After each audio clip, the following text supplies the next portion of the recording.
Hi hello friends, welcome back to my channel. இன்றைக்கி நம்ம சேனலில் சூப்பராக முறுமுறுன்னு சூப்பராக டேஸ்ட்டான ஒரு வாழைக்காய் ஃப்ரை எப்படி செய்யுதுன்னு தான் பார்க்க போகிறோம்.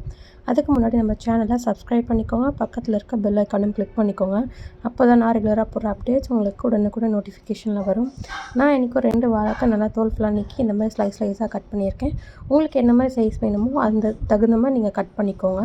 நான் வாழைக்காய் வந்து கலர் மாறிடக்கூடாதுன்றதுக்காக தண்ணியில் போட்டு வச்சு இப்போ அதை நல்லா ஃபில்ட்ரு பண்ணி எடுத்தாச்சு.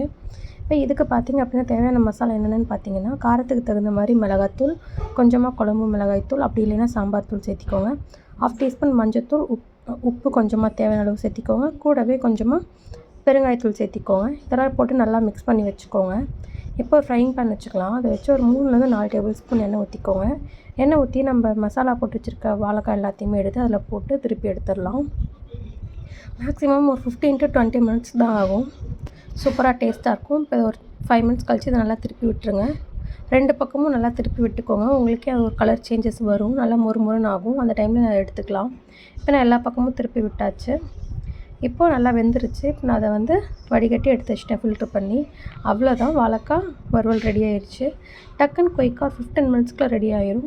இது பார்த்திங்க அப்படின்னா தயிர் சாதம், பருப்பு சாதம், சாம்பார் சாதம் எல்லாத்துக்குமே சைட் டிஷ்ஷாக சாப்பிட்றதுக்கு ரொம்ப டேஸ்ட்டாக இருக்கும்.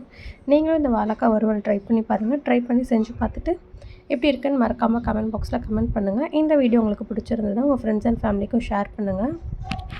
நம்ம சேனலை மறக்காமல் சப்ஸ்கிரைப் பண்ண சொல்லுங்கள். இதே மாதிரி சூப்பராக ரெசிபியோடு மீண்டும் சந்திக்கிறேன். தேங்க்ஸ் ஃபார் வாட்சிங்.